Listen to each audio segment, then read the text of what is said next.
तुमचे सर्वांचे माझ्या या यूट्यूब चॅनलमध्ये मनापासून स्वागत आहे। आज आपण चीज गार्लिक ब्रेड ही रेसिपी पाहणार आहोत। अगदी झटपट होणारी आणि 5च मिनिटांमध्ये होणारी ही रेसिपी आपण घरच्या घरी कशी बनवायची ते पाहणार आहोत। खायला खूप टेस्टी आणि खूप मस्त लागतात।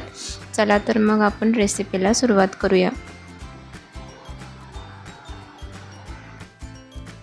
त्याच्यासाठी इथे मी एका बाउलमध्ये अमूल बटर वापरलेला आहे। तुम्ही अमूल बटरच्या ऐवजी लोणी सुद्धा वापरू शकता, पण अमूल बटरची टेस्ट थोडी छान लागते, त्याच्यामुळे तुम्ही अमूल बटर यूज करा किंवा कोणत्याही कंपनीचा बटर तुम्ही वापरू शकता। तर याच्यामध्ये आपल्याला चिली फ्लेक्स घालायचा आहे। जर तुमच्याकडे चिली फ्लेक्स नसतील तर लाल आपल्या वाळलेल्या ज्या मिरच्या असतात त्याचे तुकडे करून तुम्ही घालू शकता। आता ह्याच्यामध्ये आपल्याला बारीक चिरलेली कोथिंबीर घालायची आहे। आता हे सर्व आपल्याला एकत्रित चांगलं मिक्स करून घ्यायचं आहे। तर त्याच्यामध्ये आपल्याला अगदी बारीक चिरलेले लसूण घालायचं आहे। तुमच्या अंदाजानुसार तुम्ही कमी जास्त प्रमाणात लसूण वापरू शकता। अशा पद्धतीने आता आपल्याला हे मिश्रण मिक्स करून झालेलं आहे।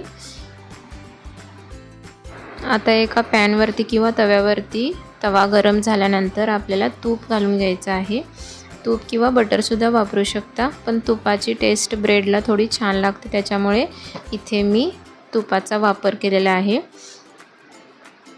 आणि वरच्या साईडने आपल्याला जे आपण बटरचं आणि गार्लिकचं बॅटर बनवलेलं होतं ते अगदी व्यवस्थित सर्व बाजूने आपल्याला छान अशा पद्धतीने पसरून घ्यायचं आहे, व्यवस्थित लावून घ्यायचं आहे।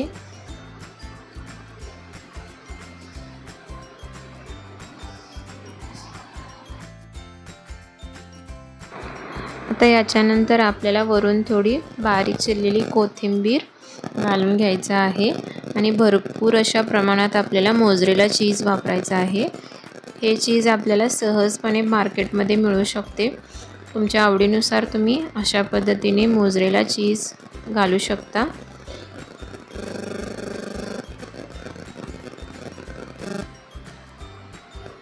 आता याच्यावरती आपलं जे रेग्युलर चीज आहे ती मी याच्यावरती किसून घेत आहे आणि परत एकदा आपल्याला थोडं वरून चिली फ्लेक्स घालून घ्यायचं आहे।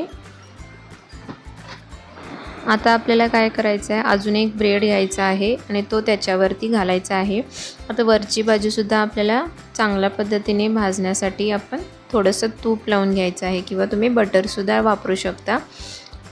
आणि खालची बाजू आपल्याला व्यवस्थित भाजलेली आहे, त्याच्यामुळे वरची बाजू आपल्याला अशा पद्धतीने पलटून घ्यायचं आहे आणि खालची बाजूसुद्धा आपल्याला गोल्डन रंग आणि क्रिस्पी होऊस तोपर्यंत आपल्याला चांगल्या पद्धतीने भाजून घ्यायचं आहे। अशा पद्धतीने माझं दोन्ही साईडने ब्रेड चांगल्या पद्धतीने भाजून झालेला आहे आणि तुमच्या आवडीनुसार तुम्ही कशाही पद्धतीने कट करून घेऊ शकता किंवा अशाच पद्धतीने सुद्धा खाऊ शकता। अशाच पद्धतीने आपलं चीज गार्लिक ब्रेड तयार झालेलं आहे। खायला खूप टेस्टी आणि खूप मस्त लागतात आणि अगदी झटपट होणारी ही रेसिपी आहे। तुम्ही बघू शकता किती छान पद्धतीने त्याचं स्टफिंग झालेलं आहे आणि चीजसुद्धा खूप छान पद्धतीने मेल्ट झालेला आहे। तुम्हाला मी एक दाखवते, बघू शकता तुम्ही किती छान पद्धतीने आपलं चीज मेल्ट झालेलं आहे। खूप छान लागते ही रेसिपी, त्यामुळे तुम्ही नक्की ट्राय करून बघू शकता। माझा हा व्हिडिओ आवडला असेल तर लाईक, शेअर आणि सबस्क्राईब करा।